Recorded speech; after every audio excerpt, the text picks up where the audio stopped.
My dear friends, നമുക്ക് കാട വറുത്താലോ? അതിന് വേണ്ട സാധനങ്ങൾ: മുളക് പൊടി, മഞ്ഞൾപ്പൊടി, പെരുംജീരകം, കറുകപ്പട്ട, അങ്ങനെ എല്ലാം കൂടെ ചേർത്ത്, ഇഞ്ചി, വെളുത്തുള്ളി എല്ലാം കൂടെ തേച്ച് നമുക്ക് വറുക്കാം.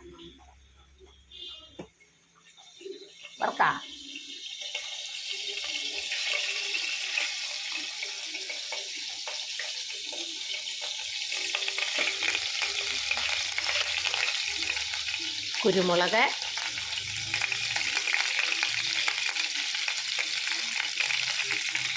മൂക്കട്ടെ. അപ്പോഴത്തേക്ക് എൻ്റെ ചാനലൊന്ന് ലൈക്കും സബ്സ്ക്രൈബും ചെയ്യുക. Shoshamma kitchen, Kerala by Shoshamma.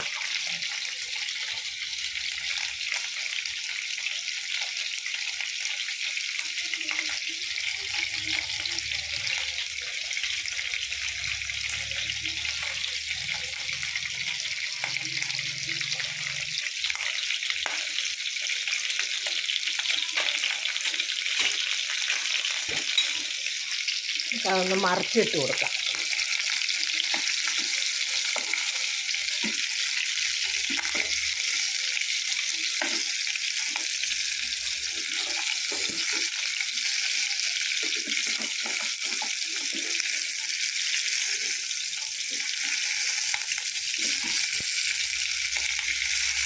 ഞാൻ കുറേശ്ശെ എണ്ണ ഒഴിക്കത്തുള്ളൂ. ഒത്തിരി എണ്ണ ഒഴിച്ച് പിന്നെ ആ എണ്ണ വെച്ചിരുന്ന് പിന്നെ ഉപയോഗിക്കുമ്പോൾ അത് കൊള്ളില്ല, ശരീരത്തിന് ദോഷം ചെയ്യുന്നു. അപ്പോൾ അത് മൂക്കാൻ ആവശ്യമായ മീനായാലും ഇറച്ചിയായാലും അത് മൂക്കാൻ ആവശ്യമായ എണ്ണ മാത്രമേ ഒഴിക്കുക.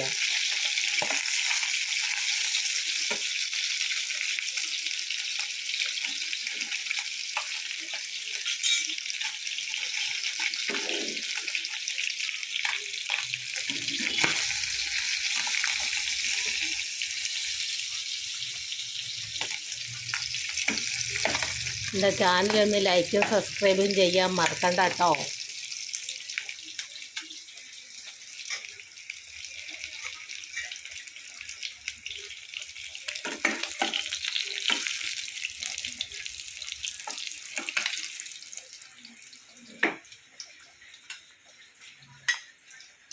അവിടെ എണ്ണിച്ച് ഓടിപ്പോകാൻ നോക്കുക. പാത്രത്തിലേക്ക് വെക്കുമ്പോൾ അതിൽ നിന്നൊരു ചാടി പറന്ന് കാടയങ്ങ് പിടിച്ചേക്ക. 1000 കോഴിക്ക് അരക്കാടയെന്നാണ് പറയുന്നത്. കാടയ്ക്ക് ഓടാൻ കണ്ടോ കാട പൊരിച്ചത്.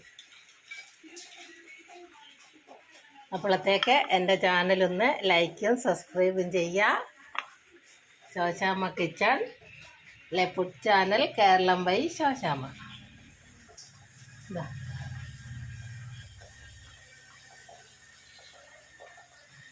കാട പൊരിച്ചത്.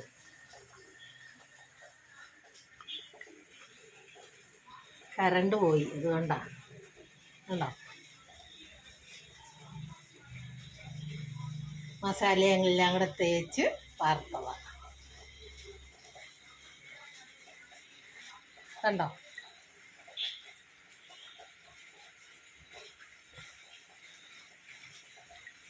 എല്ലാവരും ഉണ്ടാക്കി നോക്കണം കേട്ടോ.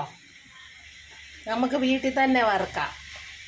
ഹോട്ടലിലൊക്കെ പോയി കഴിക്കുമ്പം കുറേ പൈസയാവും, മായമാണ്. അധികം ഒരു മസാലയ്ക്കകത്തൊക്കെ മായങ്ങളുണ്ടാവും. നമ്മൾ വീട്ടിൽ തന്നെ ഉണ്ടാക്കുന്ന മസാലകളാണ്. മഞ്ഞൾ, വെളുത്തുള്ളി, ഇഞ്ചി, കരിയാപ്പല അതൊന്നും അവർ ചേർക്കൂല. അവർ മുളക് പൊടി എന്തെങ്കിലും ഒരു മസാലയും ചേർത്ത് ഇതാക്കത്തുള്ളൂ. എല്ലാവരും ചെയ്ത് നോക്കുക, ഉണ്ടാക്കി നോക്കുക, ലൈക്കും സബ്സ്ക്രൈബും ചെയ്യുക. എൻ്റെ ചാനൽ മറക്കണ്ട. കാട കണ്ടോ ഇനി ചോടി വരാൻ നോക്കുന്നുണ്ട്. കണ്ടോ